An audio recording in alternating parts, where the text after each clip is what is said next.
bud. Alright. So the next one, they only have stories, but I checked them, they're very short. It's the doctor's. Yeah, the Dr. Montauk that's been talking throughout that article became a member of the Children of the Scarlet King at the end. Yeah. That's a nice little way to round things out. Yeah. Yeah, I like the updated one. The updated had so much more information and cool shit. Yeah, the Scarlet King, because we got so much information from that proposal that I don't think when we go back to go through the groups of interest that we have to go back for Scarlet King, because we got a shit ton of information. Well, yeah. The others, sometimes we didn't get as much information. Yeah, anyways. Alright, the next one is Stackers, an odd, whimsical little bar with an open mic night on Thursdays. Not much of a GOI, but a mere setting where the magical and bizarre elements of the world come for a drink. Open mic nights on Thursdays starting at 10 p.m. Okay.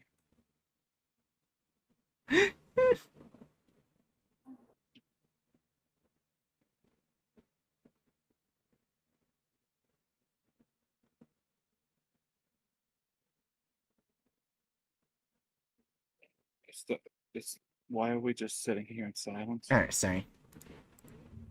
It doesn't have any SCPs. The Stackers don't. Yeah, but anyways.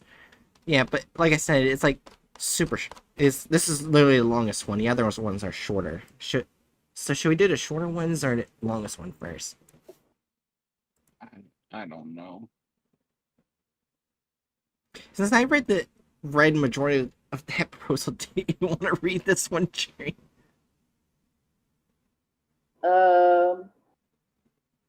Okay. Because I did a lot of reading. Wait, I just realized, from pretty much that article, my dyslexia didn't kick in. Like, I didn't mispronounce words. But, like, say a different word instead of word that was presented. Like I usually do. Yeah. Fuck I mean, yeah. there was a lot of mispronunciations that I just didn't give enough of a shit to correct you on.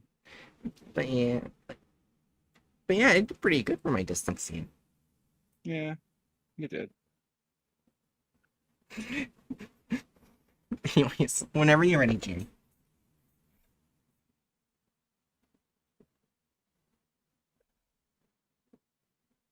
Luke Brockett fell into his knees into the rough gravel road, watching with watery eyes as the group of blue-hatted movers carried numerous things, bar stools, tables, even a refrigerator, out of the second wind bar.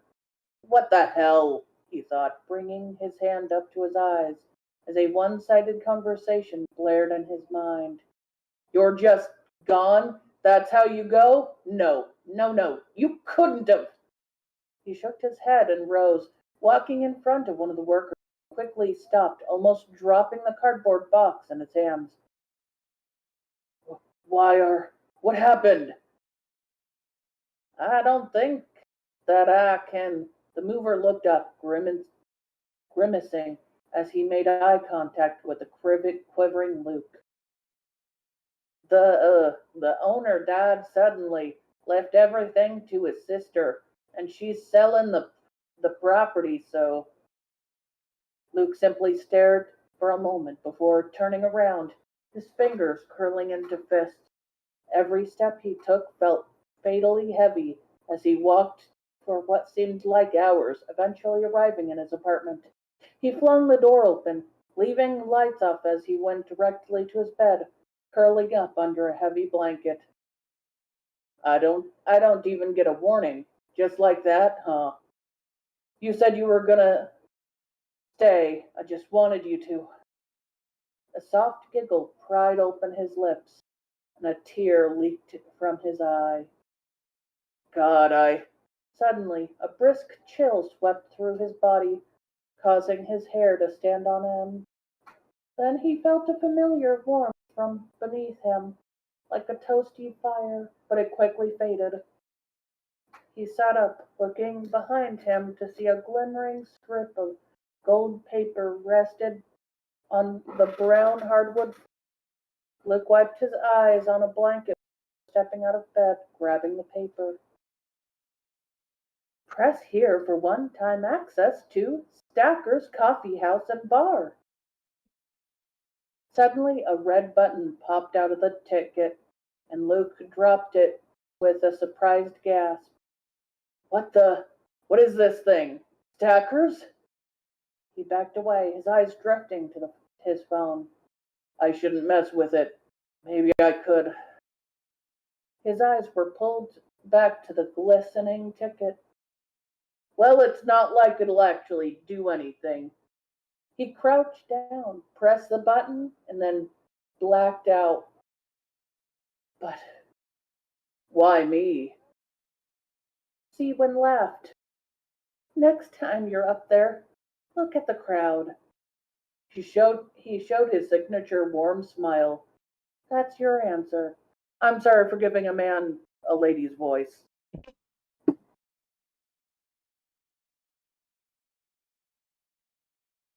Hey, you up? Luke shot awake, almost falling from the bar stool he was sat on. Huh? What? Bartender on the side giggled. First time, eh? Don't worry. You'll get the hang of the transition eventually. She stretched her gloved hand over the bar, which Luke hesitantly shook. Name's Lillian. I'm Luke. He pulled his hand away, instead of using it to pivot the bar stool seat around as he inspected his surroundings. The room was giant, almost the size of a gymnasium. It was filled with numerous shiny black tables surrounded by matching leather chairs where dozens of people sat. Each individual was unique and distinctive, but something was different about some of them. They seemed a little green. He looked back to Lillian just in time to see her pull off her gloves with a rubber snap. I think I know what you're thinking. What? She reached forward and put her arm straight through Luke's head. Ah! Luke stumbled back in his chair, almost falling over as he felt chill shiver throughout his body. Lillian simply chuckled, pulling her hand back. I always love doing that. She grinned as she snapped her gloves back on. People are so surprised. Luke gulped, his eyes wide as he quivered. How? I'm a ghost, dummy, she exclaimed. I'm dead. Well, kind of. Luke rubbed his eyes, looking back to see a blue drink in front of him, topped with a mini umbrella. It's on me, Lillian said. Just give it a try. Trust me. Luke hesitated, but feeling how dry his mouth was due to his endless nervousness, he decided to take a short sip, and memories began to flash. The audience before him cheered as he sang the last few notes of his song, finished as they erupted with clapping. Luke grinned as he looked down into the crowd, their faces as smiley and excited. A warm yet somewhat weary feeling grew in his heart as he walked backstage, where his manager sat, her legs crossed. You've got another performance tomorrow, she said. Relax your voice a bit, or else you'll lose it. The wearying feeling tugged at his heart once more. His manager glared down at him, stating, It's time to renew our contract. Luke thought about it for a moment before staring into her eyes with a confident, No. Luke, you know that you won't. I'm not renewing it. Why? She asked, but it was more of a grumble. Luke had to hold himself back from screaming. I don't even know any of my fans. I don't have any friends either. That's mostly because you're so controlling. I'm the reason you got so far. He took a deep breath before saying for the last time, no. Muttering something, his manager left. It felt like a weight off his shoulders, for the weary feeling was gone.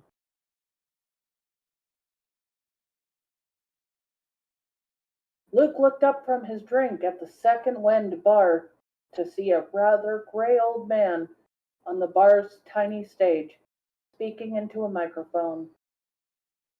Are you folks ready for karaoke tonight? Ready for some singing? The other bar-goers cheered, and Luke watched them curiously. Who's gonna be first tonight? Luke hesitated, but raised his hand. After karaoke night died down, Luke took his seat at the bar once more. You were pretty great up there. Oh, I did the Lillian's voice for the old man.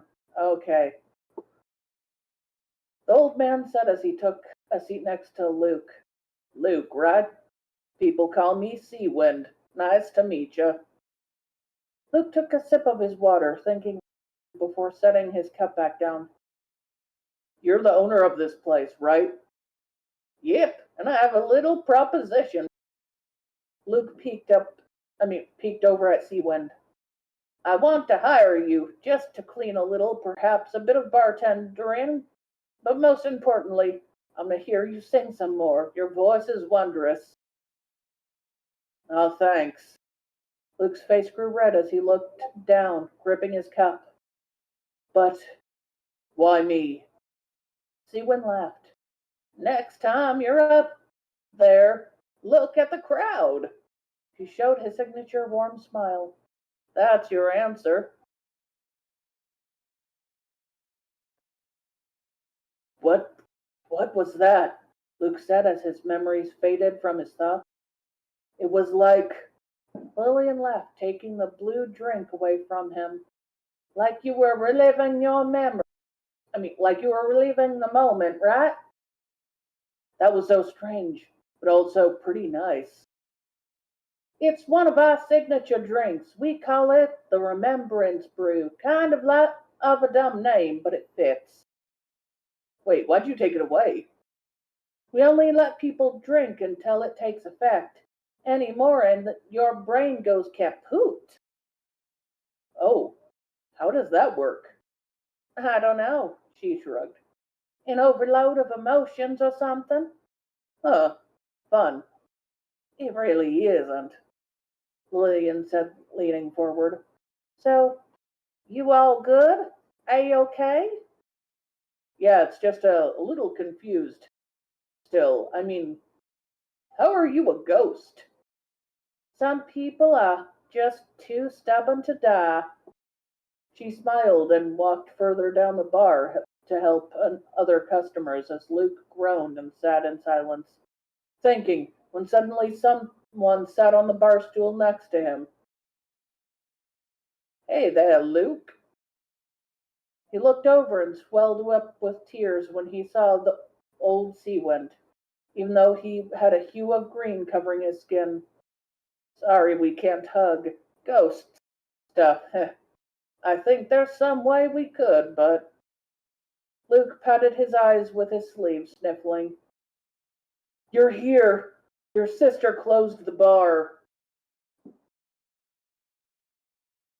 I knew that was gonna happen, Seawind shrugged. That's why I brought you here. You gave me the ticket? Yep, I passed straight through you. I'm surprised you didn't notice. Oh, Luke fidgeted with a loose thread of his sweatshirt nervously twirling around his finger. So, what is this place? Dacca's Coffee House and Bar. It's pretty neat. You'll like it. We've got... Wait. Wait for what? Suddenly a voice rang through the room, interrupting him as the lights dimmed, leaving the stage behind Luke illuminated. It's time for open mic night. Come up. Oh, that's a person. It's time for open mic night. Come up, all voices are welcome.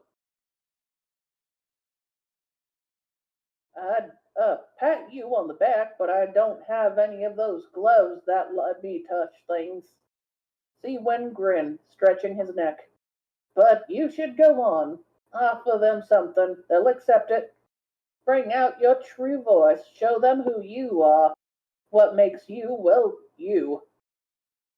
Luke thought for a moment. He stood up, feeling confident, fire burning inside his heart. Okay, I can do this. Seawind simply looked on proudly as Luke marched up on the stage. Open mic night at Stacker's Thursday, 10 p.m. Luke stepped up on stage, breathing deeply in order to relax his pounding heart.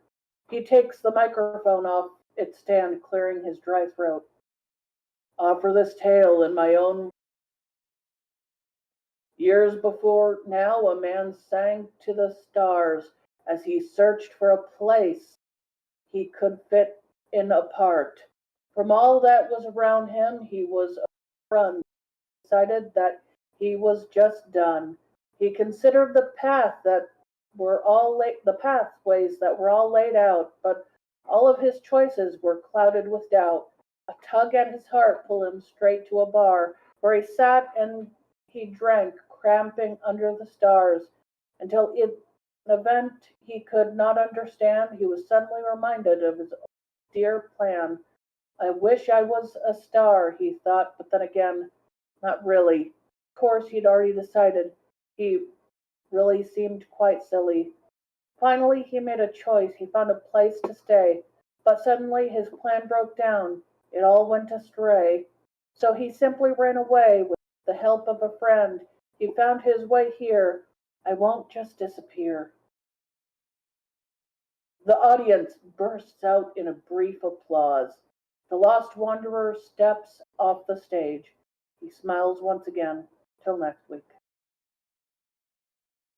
That was wonderful, Luke, Seawind said. Luke blushed. Thank you, but I have to leave, though, so how do I get out? Ah, Seawind made eye contact with Lily and waved her over. What do you need? She asked, pulling her gloves on. Luke's leaving. All right, then here you go. She passed over 2 tickets, one gray and one gold. Just click the gray one to leave. All right. His finger hovered over the gray's ticket exit button, but was stopped by Seawind. And come back sometime, eh? Luke looked over with a sweet smile. Of course I will, he said, and clicked the gray button, disappearing to the real world as he Seawind and Lillian wave him goodbye. When he opened his eyes, he was sprawled on his bed, the golden ticket grasped in his hand. He looked down and held it close to his chest, the warm feeling filling his quivering heart once more. I can go back tomorrow, he thought. I think I'll be okay. I think I understand what Stackers is. Oh. Okay, so do you understand enough to list it, or? Yeah. Okay, before we do that, I want to click on this one, because someone actually sings it, or says it. Well, then you're the one. Oh, I guess you're not going to read it because it's going to be sung. Yeah. So, alright. So this is the boat is sinking. Open mic night at Snackers Thursdays, 10 o'clock. The world is drowning and the flooded stage beckons. A sailor comes forth from a keel. No one is listening, yet here you are. Enjoy this watery spiel. I hope for this rhyme to this deluge of mine. Alright, is everyone ready? Yeah. Hatchet, are you ready? Yeah. Alright. And 3, 2, 1. The boat is sinking. The boat is sinking. Group yourselves into 6, side by side and hand in hand. you'll jump into the sticks. The boat is sinking, the boat is sinking. Group yourselves into 5. Father, mother, sister, brother, and death, all ready to dive. The boat is sinking, the boat is sinking. Group yourselves into 4. Each face east, west, south, and north. Each will never see shore.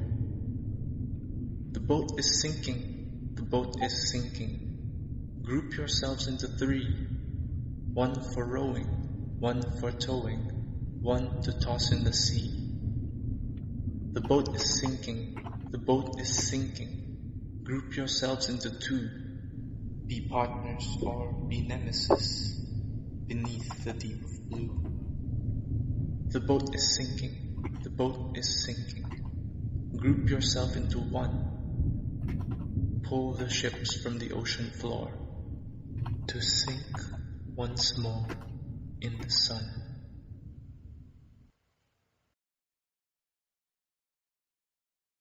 The world is quiet, no specter, no flood. The bar fixes up for the night. The smell of caffeine and alcohol linger through the light. Till next week.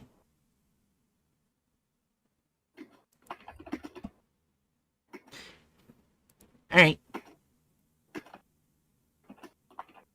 So you said we're ready to rate this one? I'm ready to rate it. Hatchet? I guess. Alright, so where are we putting it? I don't think it's evil. Well, first we should talk about what it is. Does everyone here understand what it is? It's pretty much a bar for the anomalous. No. It's a bar for the dead. Yeah. Others can also visit, but it's basically a bar for the dead. The living can be invited by the dead, Yeah. but it is essentially a bar for the dead. And it's a place where you can remember old things. Gotcha. So I don't. So it'd probably be within the good categories. Yeah. I'll admit, the first story, because of that bar, that one guy got to basically say goodbye to his friend, and he gets to see him again. Uh-huh. But where do we put it in the good category? I feel like that's less a good thing and more a neutral thing. Neutral. Maybe Or not a true neutral thing. neutral, or Yeah, neutral. I don't know. My head is killing me. I guess true neutral. Yeah, it makes sense. or lawful neutral. Mm. I mean, there's nothing particularly chaotic or lawful about it. It's just a bar. Yeah. Alright. It's just a third place. Just a ghost bar. Yeah.